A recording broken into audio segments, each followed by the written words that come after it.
Koinot qa'ridagi eng jozibali va ayni paytda eng xavfli nazariya. Fazo va vaqtni teshib o'tuvchi wormhole obyektlari haqida biz nimalarni bilamiz? Shu kabi foydali videolar ko'proq chiqishi uchun sahifamizga obuna bo'ling.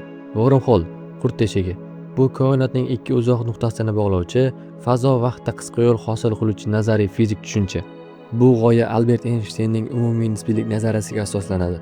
Wormhole atamasi 1957-yilda amerikalik fizik Jon Uyler tomonidan mevadagi qurt qoldiradigan yo'llarga o'xshatib qo'yilgan. Ilmiy terminologiyada u Einstein-Rosen ko'prigi deb ham ataladi. U tunnelning ikki chetidagi og'izlar va ularni bog'lab turuvchi tomoqdan iborat. Nazariy jihatdan wormhole vaqt bo'ylab sayohat qilish imkonini berishi mumkin. Chunki u koinotdagi millionlab yillik masofalarni bir necha daqiqaga qisqartirishi mumkin.